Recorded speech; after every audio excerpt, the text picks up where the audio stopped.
Welcome to the official Dead Ringers podcast. Oh, yeah. Episode 1, minutes 1 through 4. Oh, could you imagine? No, that would be a comprehensive breakdown. Talk about over-analysis. Just watching this movie and like kind of wanting to take notes. You want to cheers me, Bev? Yes, Ellie. Hang on. You don't get to try that until I've tried it first. Good. Go ahead. I was... Go ahead. Yeah. You're in love with that beer now? We're talking movies. We're talking movies. We're talking movies. Specifically, Dead Ringers by David Cronenberg. Yes, the Cronen. Cronenberg. I hadn't seen like a lot of Cronenberg outside of The Fly. It followed up The Fly. Okay, so what was your first Cronenberg movie? Just The Fly. Just The Fly? Okay. Yeah. Was there anything else that you've heard of Cronenberg or this movie? Dead Ringers specifically? No, it's commonly spoofed, I think, Cronenberg in general, like as a name. Yeah. But no, other than The Fly, I'd only seen that movie. And then you recommended this with like very high praises, and I didn't look into it at all. I had it putting it on. Yeah. I just hit play. Smart move. I didn't even read the synopsis. You know, I went Which into... doesn't tell you much, so it's okay. Yeah, it's very vague as far as the description goes. It's just like, you remember Parent Trap? Well, what if that was like hot, sexy, the sexy Parent Trap? If it was twin gynecologists with a drug addiction. Yeah, and that is really the big thing about this movie. It's about twin gynecologists with a drug addiction that share lovers. But only after the others tasted them. They share everything. Was that your biggest takeaway? Your biggest line from that? Oh, the reason why I keep doing that line is because before I came over, I watched the original trailer for this movie. Yeah. What would be the thing to be like, oh, I gotta go see that right now. And I just remember that quote from the end. You haven't had any experience until I've had it too. I'm gonna spend my $5 on that. Oh, yeah. Dead Ringers. Separation can be a terrifying thing. And it stars Jeremy Irons, a guy who sometimes plays Jeremy Irons back. I ask you why or what would have got you into this because, funny enough, MC Chris has a skit on his album. Is it Forever? But it all kind of fused into me biomorphically. Like Cronenberg? Yeah, just like Cronenberg movies. You like his stuff? Oh, yeah. You see that one where Jeremy Irons plays twin gynecologists? Seen it. I lived it. Hey, speaking of... I lived it. And that was always the first indication or any sort of inkling that I knew about Dead Ringers. I was like, oh, MC Chris referenced it in that song, and they're twin gynecologists. And I just hit play on the movie. Yeah. And I just was along for the ride. Best movie about being a gynecologist I've seen. You know, I can't think of another one. Just like the kind of animatic opening that they have there. At that part, I caught that the music is by Howard Shore. Did you notice that? Howard Shore, who famously does the music for Lord of the Rings. Uh-huh. Yeah. You know his other credits? No, I didn't. No? Howard Shore has 100 or 90, just under. I'm sorry. Not too surprised. Just under 99 composer credits. I picked some of my favorites. All of David Cronenberg's movies, except for The Dead Zone, which features Christopher Walken. Then I wish the zone was dead. all of the Lord of the Rings movies, which caught me by surprise. That's right. Twilight Eclipse. Okay. Isn't that the two-part film? No. Maybe, but it's one of them. He only did one. He only did one. No, it's Breaking Dawn. Breaking Dawn. Okay. Yeah. Eclipse is the one where there's an eclipse in it. Weird if he was like part 1. Yeah, part 2. No. The Departed. This one's my favorite. It's a good one. 7. Okay. Silence of the Lambs. Quiet movie. Dogma. Oh, wow. Yeah. Dogma. Interesting stretching IMDb page for, but that's only some of his 90 credits. So I watched this the first time in like February, right? January. Rewatching it again, there's like not anything that I missed, but more so like, I guess I didn't realize how much of like the movie is like 100 real, like 0 to 100 real quick. Yeah. Like the twin thing, like well, first of all, the opening scene in the movie is like fun enough. You're like, okay, this is kind of a weird movie already. Oh, like you mean like the actual opening? Yeah. Oh, that part with the little kids. Yeah. They want to f their neighbor in the bathtub. Those kids got game, dude. They're like, hey, would you like to come over and f us in our bathtub? And she's like, no. Rafaela, will you have sex with us in our bathtub? It's an experiment. And they're kids, so it's weird. It's so strange. Are you kidding? F off, you freaks. Besides, I know for a fact you don't even know what is. They would have just cut that little girl open, unfortunately, huh? That would have been a more interesting opening, I gotta say. On the topic of like, I guess horror movies and stuff like that, I've watched so many of them that I feel like a lot of like the gore and violence just doesn't really hit me like that.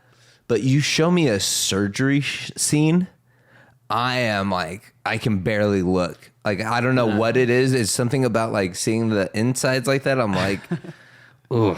And it's like it's always like a stupid cutaway too. It's just like, and cut to the next scene. We're looking at some surgery scene, and then it's like we're panning to the left, and we're in the like operation. But it's just like for that split second, I'm like, please stop. Like, have you ever had a showing surgery, me like an intense surgery? The only surgery I've ever had was my wisdom teeth. Oh, okay. Yeah. And Yeah, then I I just was wondered if it stemmed from something else, like deeper, and you're like, Yeah, you know, like a surgery that you didn't know you had. I think earlier in my life, when I was first introduced to that stuff, surgery stuff, I was a little wincy too. But it's like, I don't know, like it seems weirder to me that we get desensitized to like the extreme violence, but like the more natural, like people doing something that looks violent and gross to actually save someone is like where you're like, no, I draw the line at that. Actually, it's like I don't want to watch it. Keep it in the fucking ER. My favorite thing about surgery stuff is when they like put the camera in you and then they're like, this is your insides. And you're like, you got a copy of that? You know, It's on YouTube, but it's like from the inside. This is me reacting to my colonoscopy. God, of all the things to react to. Yeah, I don't know why else they would put a camera in. Yeah, that's what I was going to say next. Yeah, I don't know why they had a camera involved. Gynecology. What a profession. I always wonder what would drive somebody to get into the field of gynecology, and I think this movie answers the question. It's because it apparently makes you good at sex. What did you do to me last night? I'm still vibrating all over. I learned it from books. I wish more men would read those books. And you could like tell how they shot it too, which I thought was fun to watch. To be like, the way that they always like strategically use the cameras and stuff to like put them in the same room. Have you looked up how they did it in this one? I mean, it's easy to assume a lot of the time because it's really only one in the frame. Either that or they're doing a split screen. Tired? Yeah, that last one was rough. You there? No, I watched the tape. Or it's like I said, the guy who plays Jeremy Irons' backside. It's a very similar to like the sort of split screen aspect. The only difference is it's doing it in real time. Like it's looking for the edges. The seam. Yeah. So it's constantly moving, and it's like a remote controlled like dolly that they're using. So it'll be perfect every time and lines up perfectly. And then they use matte paintings to kind of either cover up those edges, but it's very, very seamless. I'm not sure if whenever I see things like, oh, how are they doing it? I'm always looking for like the seams or like the different, well, not necessarily the errors, but it's got to be done a certain way. And especially at that time period, like it's harder to get away with that kind of effect, but they do a really good job. How sick were those robes? Oh yeah, they're pretty fly. The costume design was actually done by David Cronenberg's sister, Denise Cronenberg. I did see the name in the credits, Yeah. I was like, wife, sister, daughter. And could be anything in between. A little fun fact about her, just to kind of touch on some of the other things that we've talked about in the last couple months. She has worked on 11 of David Cronenberg's movies. Her first one, especially his first one being The Fly. Also worked on Dracula 2000. Worked on our good buddy Zack Snyder's movie Dawn of the Dead. What? The Incredible Hulk in 2008. Which one's that, Norton? Or? Yeah, Norton. And wait for it, Resident Evil Afterlife. But yeah, there's some good robes, good robage. I hope Jeremy Irons got to keep that. Only after the other Jeremy Irons. Yeah. In general, I was surprised by how like luxurious their life was as a gynecologist in the 80s. They were the gynecologists in the 80s. And yet, also, even the customers didn't know that they were twins. Some of them were like, "You didn't know? There's actually two of them." Sit down, have a drink, and tell me everything. I'm not sure I know everything. Well, you could start with all this I've been hearing about you and the wonderful Mantle Boys. What are you talking about? There are those that claim they can't ever tell the difference between them. But not me, dear. Well, perhaps before I say anything goes, you'd better tell me which one you're seeing. You mean to say there's two of them? They're twins, dear. Identical twins. The famous twin gynecologist. Wait, there's two of them? I was expecting a lot more blood and prosthetics and practical effects. Me too. Yeah. Me too, especially from watching like the Fly. I'm like... I mean, there is one scene. I'll just separate you. Separate us? What do you mean?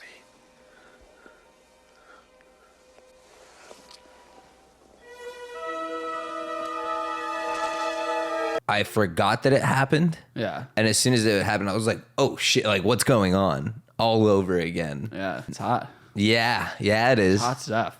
Yeah, it is. You know what? It's a very sexually charged film. That was the hardest scene. No. That's what I'm saying. If we were conjoined. Though it made me just think of, you know that movie Stuck on You?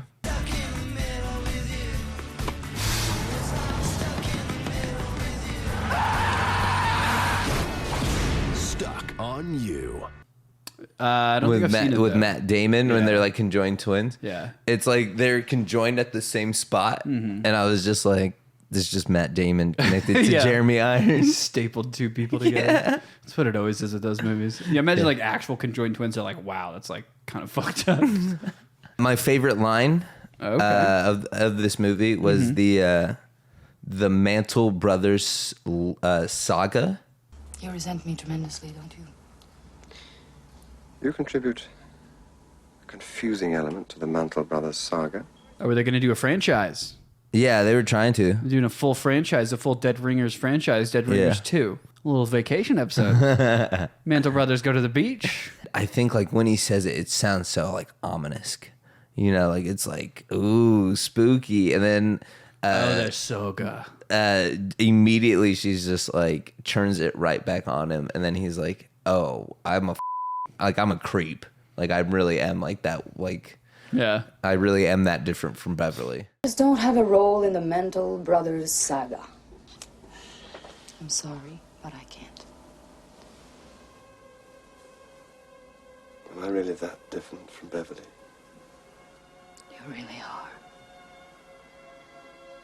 It was gonna turn weird one way or another. Whether the guy fell in love with the girl and then got addicted to pills afterwards or not, the more influential brother was gonna make it weirder. Like he was like one step away from like, hey, twin threesomes. What is it with you, chum? You can't get it up unless little brother's watching.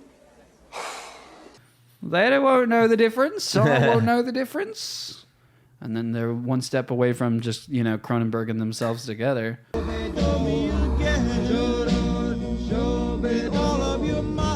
would have been like The Fly, but it would have been twins I think that's and probably why that he didn't do redhead it. girl. Yeah. I think she was a little over it by the end. And even then, the actress girl lady, her kink, which I found to be quite fascinating, was to talk about how infertile she was all the time. Well, Doc, what's the prognosis? You're asking me that now? I mean, here. You said the results would be back today. There's no chance that you'll be able to bear children. I'll never get pregnant.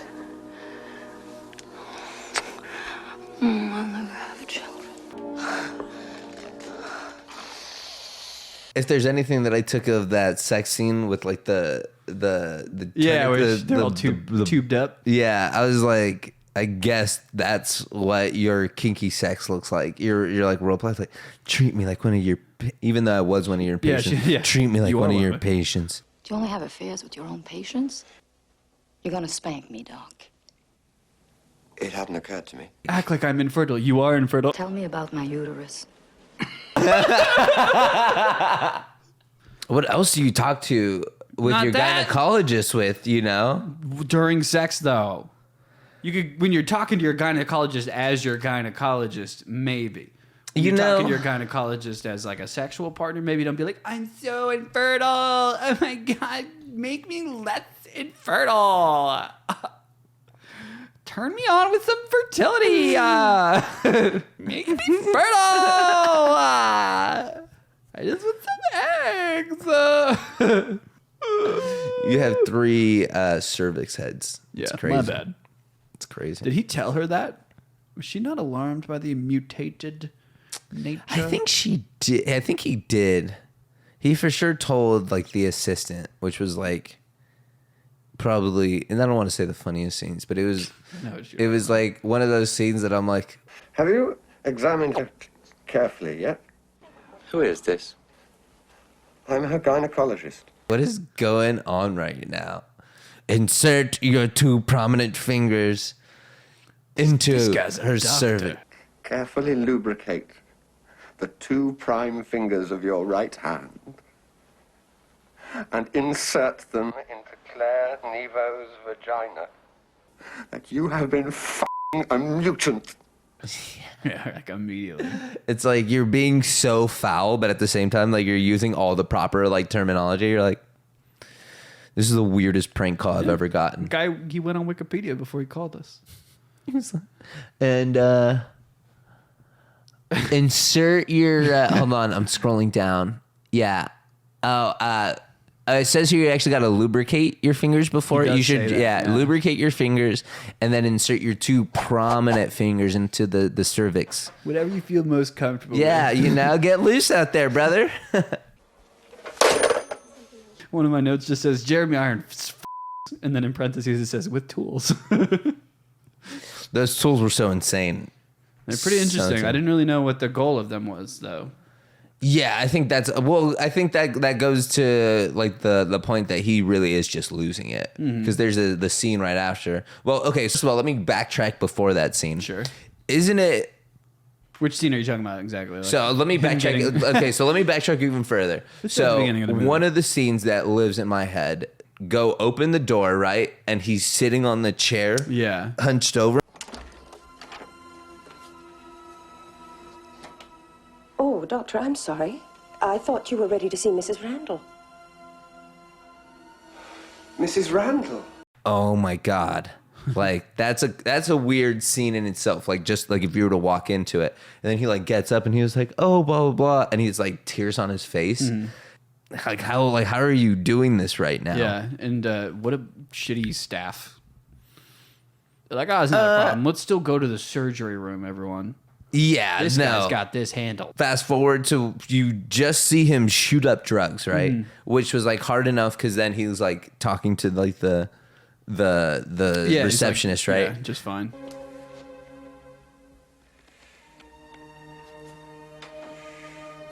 Doctor, I'm giving you my notice. I won't work under these conditions.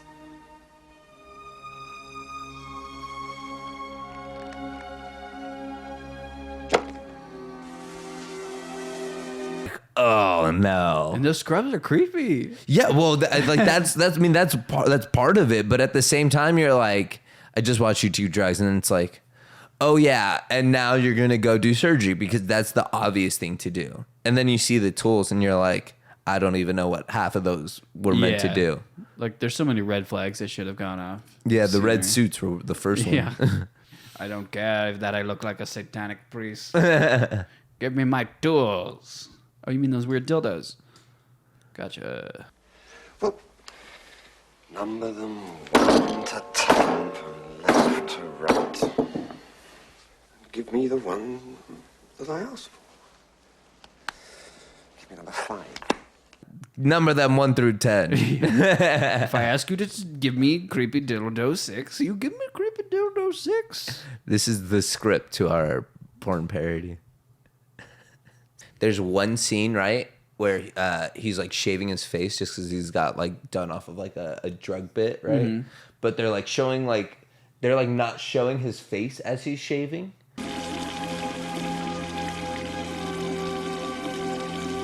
And I was like, are they gonna really like camera pan to him just shaving his face off?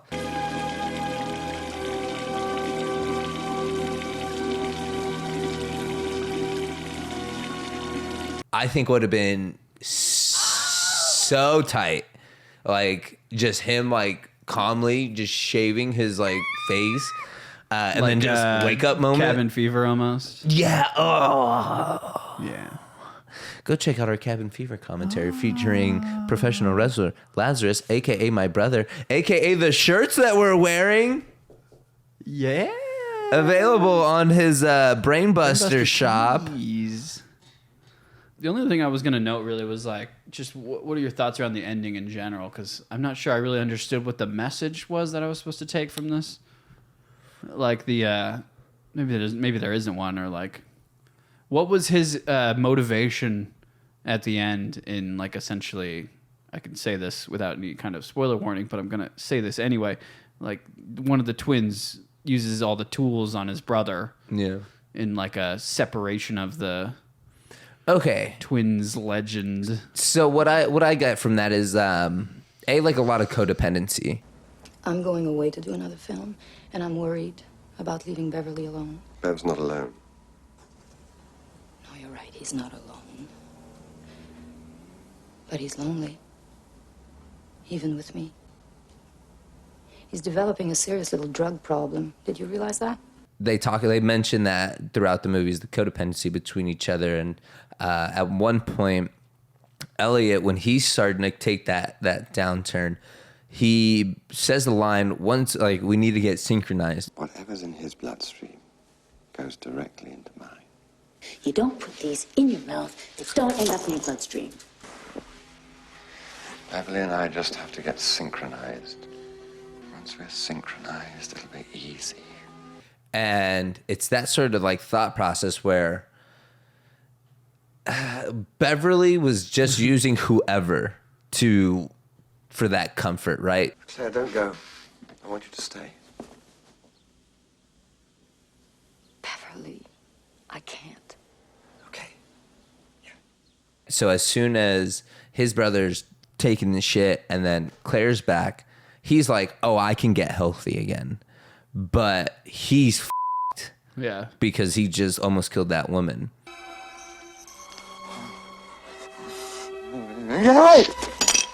Because it kind of plays like Elliot's gonna kill him. Mm-hmm. Yeah. And then he hits you with what is he gonna do to stop me? I'll come back. Your brother won't let you come back. How could he stop me? He just said the line, it's gonna happen now. But it kind of churns it on you, and it's Beverly doing that. But then immediately it's like that like survival's guilt, and it goes back to the Siamese twins. It's hard to depend on someone, and it's hard to be that person dependent on. Mm-hmm. Dependent on. Yeah, one of those. But yeah. A little dependency. What did you get from like I guess from the movie in general, but just like kind of like the theme that they were putting out there? Yeah, so I was trying to really nail it down at the time. It did definitely just seem like that they had a very unhealthy relationship together from the get-go. It makes me wonder about their parents a little bit. Because you never really like see them or anything, right? They're just kind of like, maybe they weren't there. Maybe they just needed a phone call. Maybe their parents were worse, There's so many things that could have happened there. All right. Well, we've covered a lot of topics, and these are a lot of notes that I took, and I didn't know where to put them. Fun drinking game for this movie is you drink every time Jeremy Irons takes his glasses off. She's a trifle. Oh, no. Oh, yes. Every time he speaks, it's always like...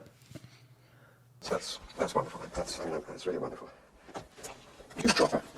What are you trying to suggest? Yes.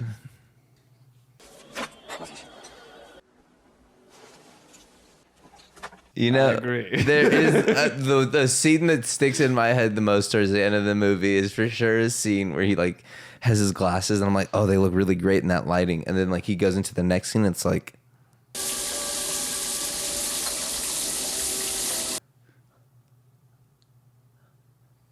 I was like, why did you take off your glasses for? You know, I've always thought about that because it's very common in movies that you see people take off their glasses in like some sort of situation of stress or something. But it's like I wear glasses every day, and I only take them off like when I'm sleeping, or like if I need to clean them. So yeah, it's like I don't know. I really would love to be in a situation where I'm just like, oh my, I just need to not be able to see properly for a second. Didn't help. Didn't help. Oh, dude, what did you think the subtitle of this movie was? Like in the poster. You know, I think I read it because I looked at a T-shirt where it's like two bodies, two minds, one soul. Ooh, that's a pretty good one. Yeah. Just to be fair, I didn't actually look up what it was. I came up with it. Even better. Mine is one twin sucks, the other I thought it was pretty good because one of them is just kind of a whiny little and the other one Anything else? 6 out of 10. 6 out of 10? How many dead rings do you give this movie? How many dead rings, bro? No, I'd give it 7 dead rings. No, 6.5 dead rings. 6.5 dead rings, bro. Yeah.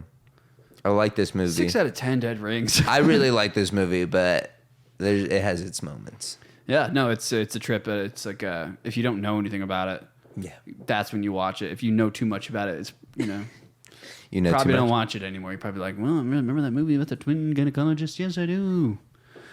Not going back. I'm so glad you watched this. Me too. I know you'll read the synopsis of every movie that I recommend going forward, but I'm so glad you got to watch this. Like I said, I didn't even read the synopsis for this movie until after I watched it. Yeah. And like I said, it didn't help. But this was a lot of fun, and I'm glad I got to watch it again because it is a really good movie. Good movie, yeah. I would still recommend checking it out if you haven't seen it. 7 Cronenbergs out of 10 Cronenbergs. You can't raise your score, bro. No, well, you gave it 6.5 dead ringers, but everyone knows the transition rate of dead ringers to Cronenbergs is actually 0.5. Yeah, but 0.5. So. Good exchange rate. Let us know what other movies we should watch. Maybe we'll do something similar. If you got any other gynecology adventures or other similarly inspired films from Cronenberg, or perhaps Cronenberg-like people. Or twins. Thanks for watching, everybody. Go watch Dead Ringers, available on Amazon Prime right now. And if it's not on Amazon Prime anymore. It's not the movie Dead Ringer. That's a different movie, which is also on Amazon Prime. Was there a special in that section of the alphabet? Buy one Dead Ringer, you get a second Dead Ringers free. I think one's about a haunted phone. What? Thanks for watching, guys. Go watch that. Watch our next video that's like right here. We're there. Why is it so close? Ellie, the walls are caving in. No, they're not, babe.